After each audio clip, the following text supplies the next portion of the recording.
May 18th. The garden plots are ready, the squash are planted, the sunflowers are technically alive. And then Mother Nature looked at all our plans and said, "Well, that's cute."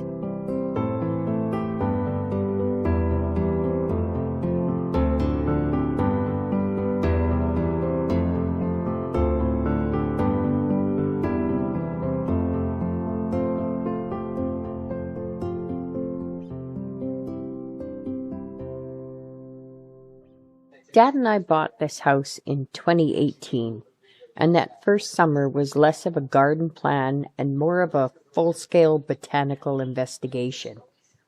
We had no idea what half the plants were. We didn't know what was meant to be there, what had volunteered, what was thriving, what was plotting, or what was technically a weed but clearly had ambition. So we did what we usually do. We wandered around, pointed at things, made confident guesses based on absolutely no evidence, and decided we'd probably figure it out eventually. By 2019, we had embraced the whole spirit of the place. It was not a show home. It was not a magazine garden. It was a bit odd, a bit overgrown, a bit unpredictable. In other words, it was perfect for us. And that's when we came up with our very ambitious 5-year plan to remake the yard into something that felt like ours. Did we know what we were doing? Not entirely. Did that stop us? Absolutely not. Because that is very much how we operate. We get an idea, we get excited, we start digging, cutting, planting, painting, moving things around, and somewhere around the halfway point, we usually realize we may have launched ourselves into something completely unreasonable. And then, somehow, through stubbornness, laughter, coffee, questionable decisions, and the occasional trip to the greenhouse that gets wildly out of hand, it works. Mostly.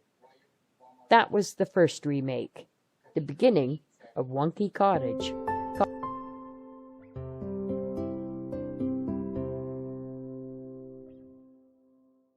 And here's the thing about the first remake. Some of it actually worked. Not because we followed instructions, obviously. That would have been wildly out of character. But because sometimes the garden looks at your questionable choices, sighs deeply, and decides to cooperate anyway. The lilacs are probably the best example. We were given advice, sensible advice, patient advice, proper gardener advice. And then Dad took a chainsaw to them and cut them right to the ground, which apparently is not how you were supposed to do it. But you know what? After a couple years of looking like we had committed a botanical crime, they came back, and they came back beautifully. Now they are thick, lush, healthy, and when they bloom, they are absolutely stunning. Every spring they put on this gorgeous show, like they're pretending they were never brutally attacked by an unsupervised man with power tools. The hosta bed was another big win. That area used to be full of overgrown shrubbery, and it just felt tired. So we ripped it out, brought in good soil, and started splitting all those tiny little hostas. At the time, they looked like almost nothing, just little bits of leaf and hope. But we spread them out, gave them room, and they flourished. That bed became full and green and calm and lovely, which is impressive because calm and lovely are not usually our dominant garden themes. And then there was the wood bed. When Dad cut down the lilacs, he saved the trunks and branches, because of course he did. Around here, nothing gets thrown away until it's had at least one chance to become something weird and useful. And from those lilac trunks, he built this rustic little wooden fence around a front flower bed. It is, without question, one of my favorite parts of the whole yard. It looks handmade, it looks imperfect, it looks like it belongs to a garden that has stories. Honestly, it looks exactly like it should be sitting in front of a place called Wonky Cottage. And then there was the mulch patch, which may not sound exciting, but let me tell you, when you have an awkward patch of sad, scraggly grass that is annoying to mow, never looks good, replacing it with a neat patch of black bark feels like a personal victory. No more fighting with the mower, no more patchy little disaster zone, just clean, tidy, low-maintenance mulch. Beautiful. So yes, the first remake had its moments. The lilacs came back, the hostas settled in, the wooden bed became a favorite, the mulch patch solved a problem. And somehow, in between the chainsaw decisions, the over-enthusiastic digging, and the general lack of former qualifications, we got a lot right.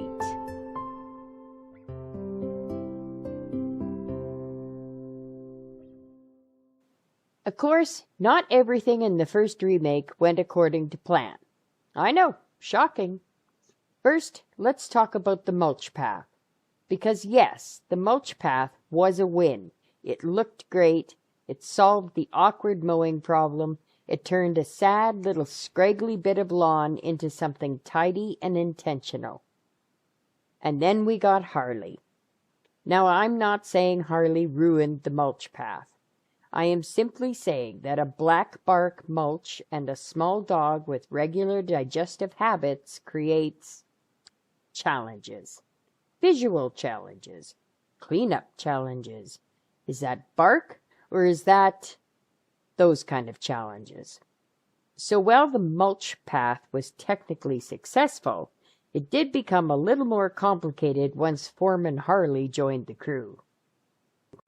Then there was the soil, or more accurately, the Regina gumbo. If you know, you know. Heavy clay, tree roots, and flower beds that looked innocent on the surface, but underneath were basically concrete with opinions.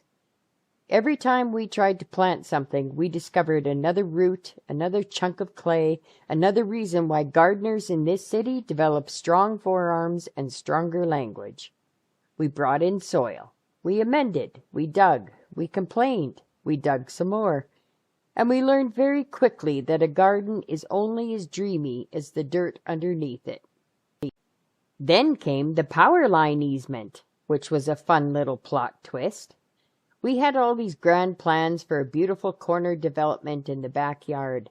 Big ideas, big dreams, possibly too many Pinterest thoughts. And then we found out that a significant chunk of the area could not actually be dug up, planted deeply, or developed the way we had imagined. So that plan came to a screeching halt.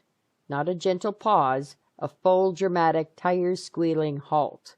Because apparently, what if we made this gorgeous does not overrule buried utilities. Rude, but fair. And then there was the education. We learned that not every plant we fell in love with was interested in living in Regina. Zone 3B is not here to indulge your delusions. There were plants we wanted badly, plants we imagined thriving, plants we pictured in all their glorious cottage garden splendor. And then reality stepped in and said, "That's adorable, but no." Some things did not survive. Some things sulked. Some things technically lived, but in a way that felt more like protest than growth. But honestly, in the big scheme of things, that's not so bad. That's tuition.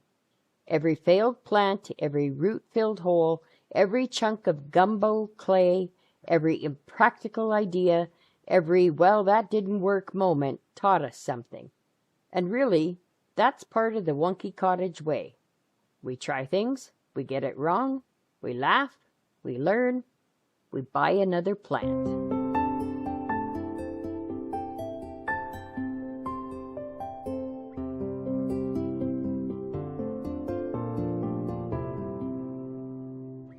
This is the first real piece of the new vision, the front coffee bed.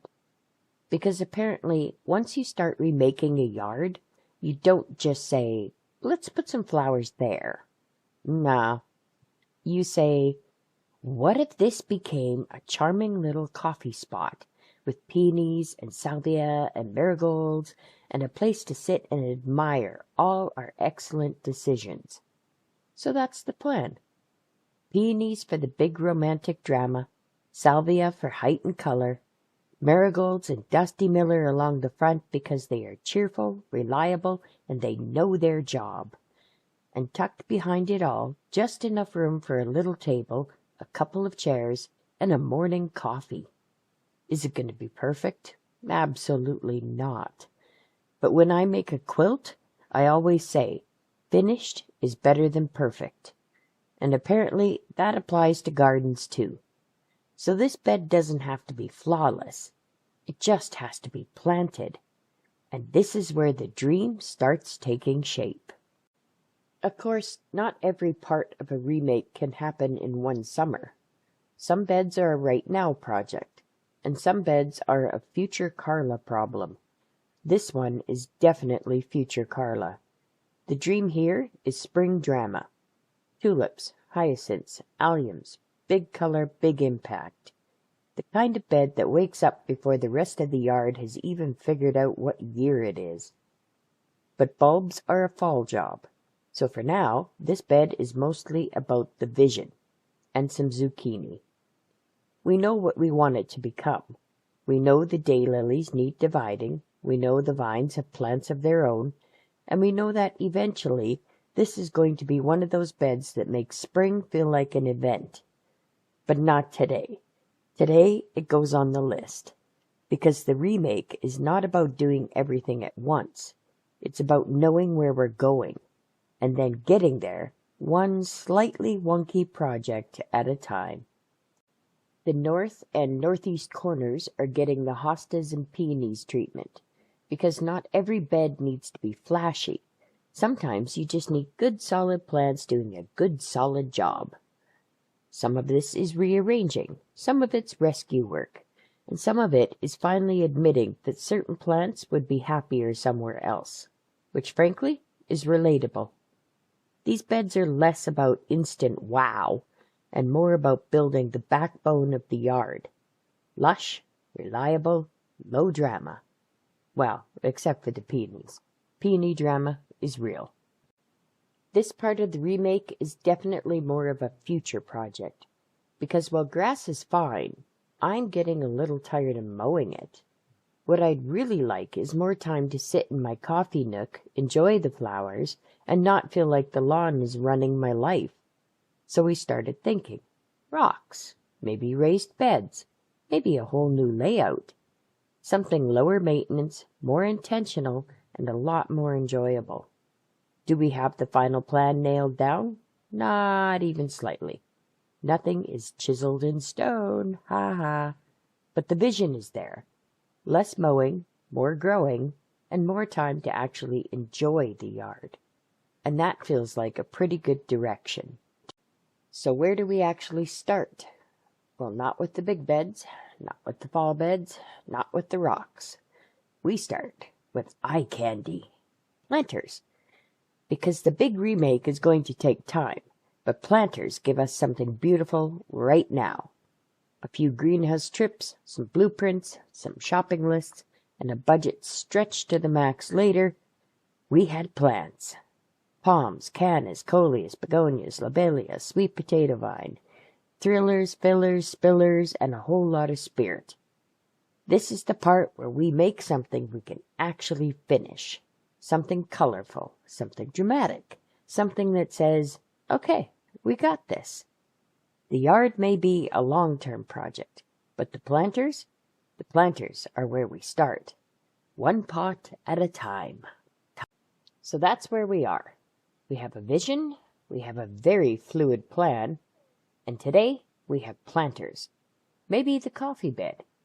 Probably a lot of dirt, laughter, second guesses, and at least one moment where we stand in the yard staring at something like the answer is going to appear if we just look confused enough. But that's okay, because this remake is not happening all at once. It's one bed, one pot, one idea, one slightly questionable decision at a time. Some days will be a couple steps forward. Some days might be one step back. But at least it's movement. And that counts. The garden is a work in progress. And so are we. So come back next time for plants, plans, and probably poor decisions.